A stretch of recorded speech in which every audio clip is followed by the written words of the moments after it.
নাসরিন ছিল, এটা শুনেছি নাসরিন জাহান আসবেন, কিন্তু এখানে এসে যেগুলো আমি ভেবেছিলাম বলবো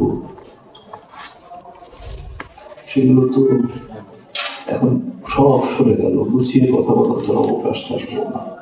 কারণ আমি যদি সহমর্মিতা হিসাবে সহমর্মিতার অনুষ্ঠানে যদি কথা বলি তার ভাষা একরকম, আর আমি যদি এই বিষয় নিয়ে তো কিছু বলতে হয় তাহলে তো শুধু চোখের পানি দিয়ে হয় না, এটা তো হত্যা, মৃত্যু না। এখন আমরা নাসিম জাহান যেসব কথা বললেন তার বেশ কিছু অংশ আমি মাথায় রেখেছিলাম। আমি আশ্চর্য হচ্ছি অন্যভাবে নাসিম জাহান সাথে বললেন। আমি ওই জাতীয় কিছু কথা বলবো এই অভিভাবকদের জন্য শেষের দিকে। তাছাড়া অনুষ্ঠান, দাবি, সন্তান মৃত্যু, এর 4টে পয়সা দাম নাই, দেশকে এমন জায়গায় চলেছে। এটা আমরা কিভাবে থেকে দাবি করবো সেটা আমি নাসিম জাহানের ইস্যুভিত্তিক আন্দোলন ছাড়া কোন আন্দোলনে কখনো দল ছাপিয়ে আন্দোলন নামেনি। এই ছোট কাগজের আন্দোলন বা করতে করতে আমরা এতদিন আসছি।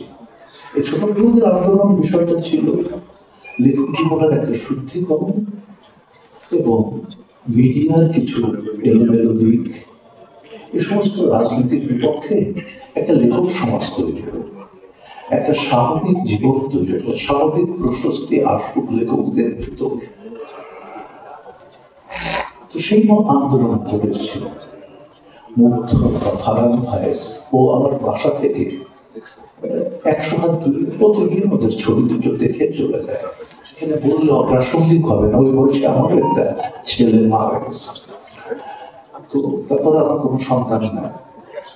তো এই অবস্থা থেকে আসলে ওই দিন আমরা যা দেখলাম, ওই দিন যা বুঝলাম, তার ভেতর থেকে কতগুলো কথা আছে নিজেদের কাছে আবার বলে পরিষ্কার থাকা দরকার। যেকোনো একটা ঘটনার পরিপ্রেক্ষিতে 5-6 দিন আগে আমার হয়ে ঈশ্বর তার কথা সাহিত্যিক ঈশ্বর তার নিয়ে একটা পোস্ট দিয়েছিলেন বিষয় নিয়ে, এটা আমি পরে উপসংহার করব। তো সেখানে একজন প্রশ্ন করছেন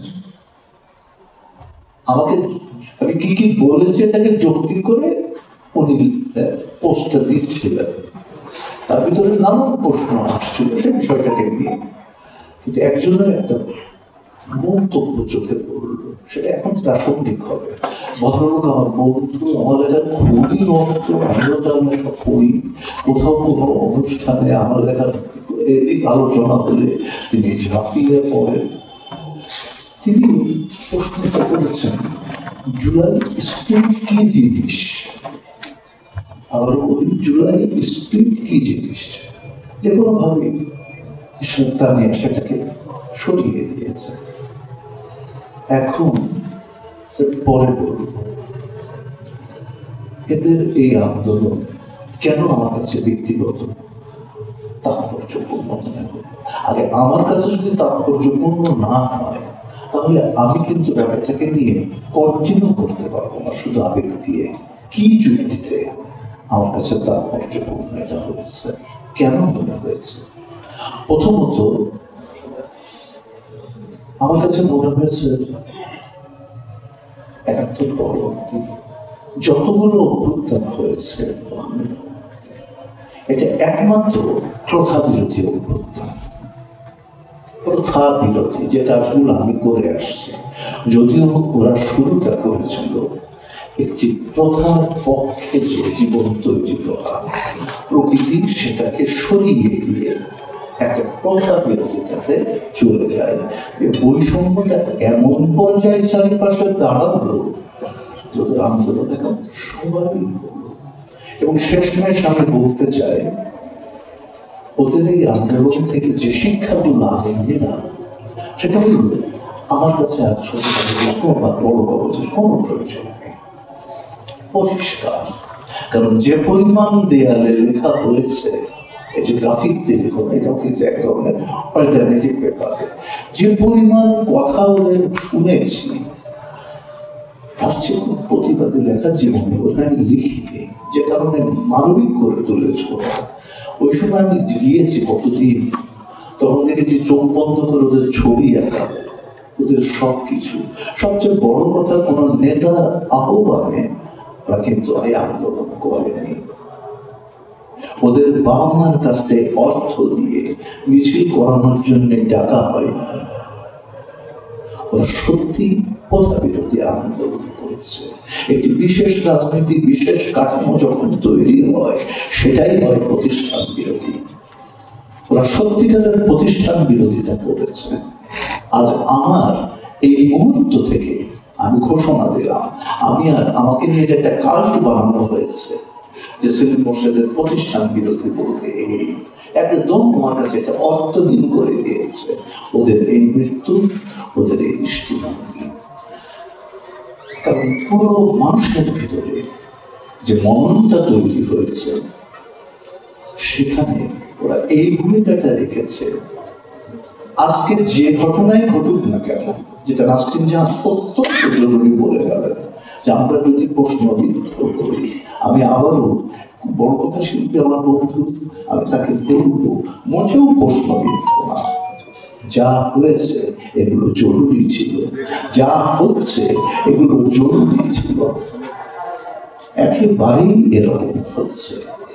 এছাড়া আমাদের কিচ্ছু না, আমাদের এখন হতাশ হওয়ার মতো কিছুই হয়নি। এর ভিতরে যারা এসেছেন বিভিন্ন রাজনৈতিক দল নিয়ে যারা আসছেন, বাধ্য হচ্ছে এগুলো বলতে, কারণ নানা রকম ন্যারেটিভ এগুলো দেওয়ার চেষ্টা করবেন। আমি ৭১টা শুধু ৭১-এর প্রশ্ন, কারণ আমি এটা পরম্পরায় বিশ্বাস করি যে এই আন্দোলনটা সাথে ৫২ যেমন আছে, ৭১ তেমন আছে। এই ছাড়া যা যা হচ্ছে এটা হওয়া জরুরি ছিল, এটা তো করবেই।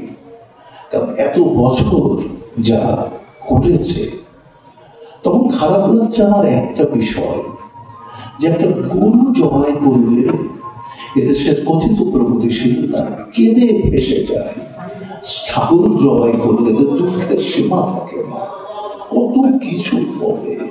কিন্তু মানুষ মরে যাওয়ার সময়, একটা বাচ্চা ঘরের ছেলে মরে যাওয়ার সময় দাঁতে দাঁত এঁটে চোখ করছিল, তারা কিন্তু একটা কাজ করতে পারত, সেটা হলো এটা কি ঠিক হচ্ছে, এটা কি ঠিক হবে, ধরেই নিয়েছিল ওটা কন্টিনিউ চলবে।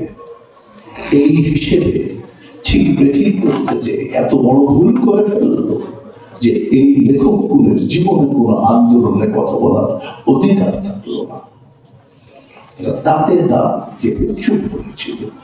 তখন আমি যে আমার সমসাময়িক ২-৪ জনের ভিতরে পেয়েছি, বিস্মিত হওয়ার মতো দেখেছি কথা সাহিত্যিক নাসরিন জাহান। তিনি লিখে গেছেন। এখন এই অবস্থার ভিতরে তিনি আরেকটা কথাও বলছেন আপনাদের এই মুহূর্তে বলার ক্ষেত্রে। আমি যেটা মনে করেছিলাম নাসরিন অন্যভাবে বলেছে, আশ্চর্য মিলে গেল। আপনারা যে সন্তান জন্ম হয়েছে আপনাদের কাছ থেকে, আমাদের মতো লোককে আমরা তাদের জন্য কি আমাদের হাতকে একরকম কাজ, সেই সব তরুণ লেখক এবং সেই সব দলছাপ লেখকদের মতো না যে সাত সকালে জন্মে বিষ্ণুপ্রকাশ লিখে ফেললাম। আমাদের হাতটা অনেক কাছে, আমরা লিখব। অনুগ্রহ করে আপনারা দাবি করবেন না, এই মৃত্যুর বিনিময়ে যাবেন না। কিন্তু নাসরিন যেটা বলেছিলাম সেটা অন্যভাবে বলছি, যেভাবে বলেছিলেন সেটা হলো 50টা অভিভাবক অদ্ভুত ভাবে, তো ইন্ট্রুটিভ ভাবে কথা বলেন। 50টা অভিভাবক আগামী নির্বাচনে একটা ভূমিকা রাখতে পারে, এলোমেলো করে দেয়া নির্বাচনের সঙ্গে একটা বার্গেনিং করতে পারে। প্রতিষ্ঠান বিরোধিতা বলেন, প্রথা বিরোধিতা বলেন, আমাদের বার্গেন করার উপযুক্ততা অর্জন করা ছাড়া আর বিপ্লব করা সম্ভব না। ফলে এই অভিভাবকটা আপনারা কিন্তু পারেন এইটুকু, যে সন্তান যে অবস্থাটা হয়েছে সেটাকে নিয়ে আসল নির্বাচন বা নির্বাচন নিয়ে যখন কথা বলা হচ্ছে তখন বোঝা যাচ্ছে এই ভোটটা আর ভীতি কম। এই আন্দোলন বেহাল যদি হয় খুব দ্রুত নির্বাচনের জন্য হবে। আমি আর সব বিষয়ে বলবো না, শুধু বলবো শুরু করেছিলাম জুলাই স্পিচের কথা। আসলে উনি বলেছিলেন জিনিস সম্ভবত আমি এতটুকু বলছি, এখনো আমার কাছে অনেক কিছু অস্পষ্ট, কিন্তু তলাটা আমি দেখে ফেলেছি যে জুলাই স্পিচ কাদের হাতে যেতে চাচ্ছে, সেগুলো আজ আলোচনার বিষয় না। মানে জিনিসের একটা তথ্য সবাই চলবে না, এই বানানটা একটা শর্তে আর জিনিস বানানো হবে না, এটাই হল জুলাই স্পিচের মূল চাওয়া। এই বানানে অন্যান্য শহরও আসতে হবে, কোন বিশেষ ন্যারেটিভ দিয়ে আর চলবে না। তো ওর যে স্ক্রিপ্ট, সেই স্ক্রিপ্ট আমরা ধারণ করেছি, আমরা সত্যিকার অর্থে এই বিষয়গুলো ভেবেছি, ভাবছি এবং এই বিষয়ে আমরা লিখব। অনুগ্রহ করে আপনাদের কাছে আমাদের যে অনুরোধটা থাকবে, এমন ভাবে সন্তানকে আপনারা পৌঁছতে দেবেন না যে শুধু ওদেরকে গৌরব করে তোলার জন্য বহু গ্রুপ আপনাদের সামনে আসবে, কিন্তু ওরা মারা গেছে কিন্তু তাদের হাত থেকে গৌরব পাওয়ার জন্য না, ওরা মারা গেছে একটা কাঠামো। এখন আমাদের এই কাঠামো আমরা কিভাবে করবো? যা হচ্ছে অনেক কিছু পছন্দ হবে না, অনেক কিছু নিজের বিপরীতে চলে যাচ্ছে, তারপরও এগুলো জরুরি ছিল, এগুলো জরুরি ছিল, অসংখ্য জরুরি ছিল। ফলে এই যদি জরুরি হয়ে থাকে তাহলে সামনের নির্বাচন নিয়ে যে খেলাটা চলবে, আমি নাইটা সরি আমার জানি না এই অনুষ্ঠানে সব কথা বলা, সেক্ষেত্রে অভিভাবকদের একটা বড় ভূমিকা আছে বার্গেনিং এ। ভালোবাসা। ধন্যবাদ।